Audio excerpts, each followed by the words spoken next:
Hello Taurus, alamin natin ang ganap sa inyo sa buwan ng July. Ito ay isang buwan na reading para sa inyo.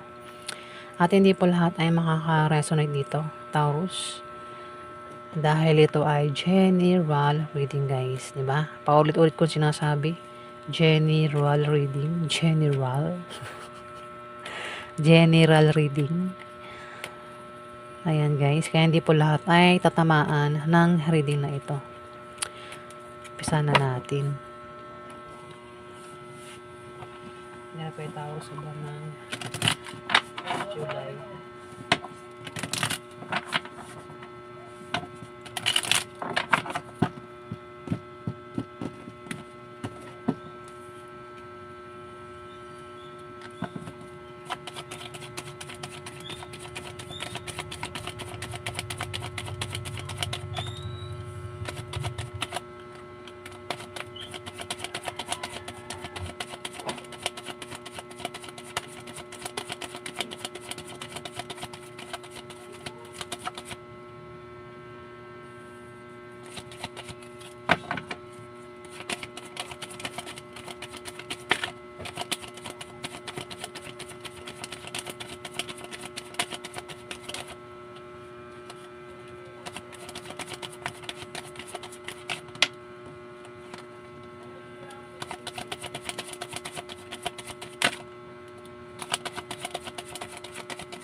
Taurus, may tao nakahiga rito. Pwedeng ikaw hindi man ikaw kilala mo siya. Nakahiga. Pwedeng may sakit, nagpapagaling. Pwede rin naman kaya nakahiga, baka may binabantayan na bata, baby. O tindahan, binabantayan. Paraan niya ng pagbantay is nakahiga. Sinusulit yung kanyang pahinga kasi mukhang sasabak na naman sa gera, gera, trabaho. Baka tamad, walang trabaho kaya lagi nakahiga ang taong ito, Taurus.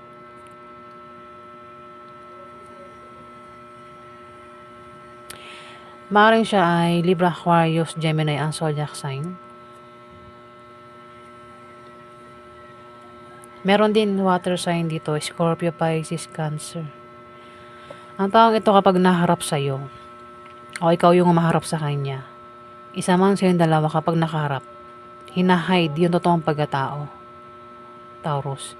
Hinahide niya, hindi niya pinapakita yung totoong intention niya. Parang meron siyang sinesikreto,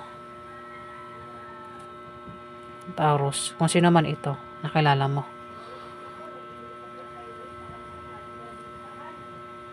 Nakabaliktad yung Ace of Pentacles, Taurus. Maaaring mawalan ka raw ng opportunity sa buwan ng July. O maaaring ikaw ay magka-problema sa pera o gamit.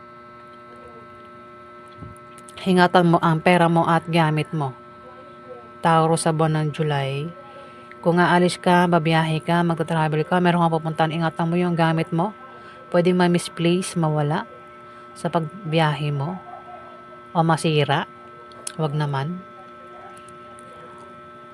O pera. Kung patungkol sa pera, pwedeng magka-problema ka raw sa pera sa buwan ng July, Taurus. May tao dito ang magpapayo sa'yo, isang taong matalino. Ang maaaring magpayo sa inyo sa buwan ng July. Puwede rin na kung meron kayong pagdedesisyonan sa buwan ng July, huwag daw kayong basta-basta magdedesisyon. Pabigla-biglang nagdedesisyon kasi puwedeng magkamali ka sa desisyon mo, Taurus. Pag-isipan 10 times bago i-final yung desisyon. Puwede rin ng iba sa inyo ay nagbabalak magpakasal o balak makipag-divorce. Dito, may Nine of Pentacles. Nakabaliktad. Maaaring maubusan ka raw ng pera talaga. Baka maubusan ka raw ng pera, Taurus.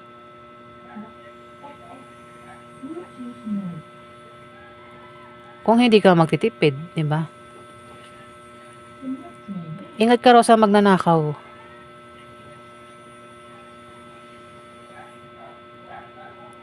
Kulang ka rin daw sa stability. Hindi secured ang kaperahan mo. Taurus, ang gamit mo, secured mo raw. Ingat sa kasi lumabas nga ito. Pwede problema ka sa pera. Ayan, ingat ka, baka may magnanakaw dito. Taurus. O maubusan ka ng pera kapag hindi ka nagtipid. Tipid-tipid sa pera. Dalawa lang yun eh.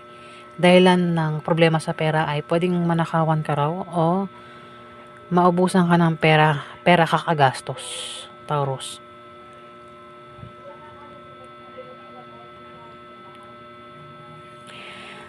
Hindi secured ang kaperahan mo at gamit mo. Ayan, secured mo raw, nangangati ako, Taurus. Ano to? Four of Pentacles, naka-reverse din. Ingatan mo ang pera mo talaga at gamit mo. Kasi posibleng mawala, anak ng tepaklong. Pwede rin ma-misplace mo o malaglag kung ikaw ay aalis. Kasi puro nakabaliktad yung pentacles mo eh. 'Di ba? Kung di yan manakaw, pwedeng malaglag kung saan o maubos ka kagastos mo. Talagang pera lumalabas eh, Taurus. Hindi gamit, kundi pera mo talaga, Taurus. Naka-reverse din itong Three of Wands. Pero walang meaning. I-upright natin. Maaari makita mo na raw ang bunga ng pinagtrabahuhan mo. Kung ano man itong pinagtrabahuhan mo o pinagsikapan mo, makikita mo na ang resulta at bunga niyan. At kung hindi mo raw yan nababantayan, bantayan mo raw, Taurus. Meron kang pinaghirapan, pinagsikapan na hindi mo nababantayan, Taurus. Ayan, bantayan mo raw kasi may magnanakaw dito, Taurus.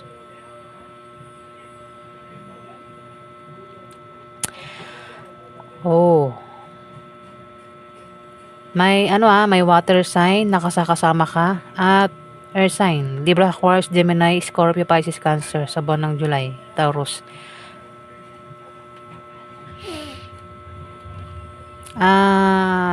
Pwede rin na may pag-attacking mangyayari o may maghihilom dito. Dito, may mga opportunities, offer o invitation ang paparating sa buwan ng July. Pwede makatanggap ka ng tawag, chat message, imbitahan ka o mag-offer sa'yo ang taong ito, Taurus. Pag-isipan mo bago mo tanggapin yung offer o invitation. Pwede rin naman na ikaw yung mag-offer o mag-imbita sa taong ito. Pero yun nga, kung ikaw yung offeran, pag-isipan mo bago mo tanggapin kasi yung offer, nakita mo itong mga cups. Ito may heart. Pwede nga ang offer ng taong ito ay pag-ibig. Pwede may manligaw, magpaligaw. Ito naman merong bungo, di ba? Bungo. May ahas pa rito. Ito, prutas. Ito lason, di ba? Kaya mag-ingat sa offer. Yung offer, ito yung mga cups. Yan yung mga offer. Pag-isipan bago tanggapin yung offer o invitation kasi pwedeng maloko ka. O yung offer ay walang mabuting gawa. Pwedeng illusion lang, Taurus.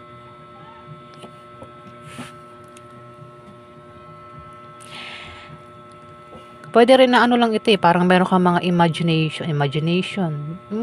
Kung ano tumatakbo sa utak mo, parang nangangarap ka sa buwan ng July, nangangarap. Ang iba sa inyo, Taurus, nag-i-imagine. May mga ano sa utak mo, kung ano man yung tumatakbo sa utak mo, Taurus, sa buwan ng July. O yan yung ganap sa inyo, Taurus. Maraming salamat po guys, salamat po.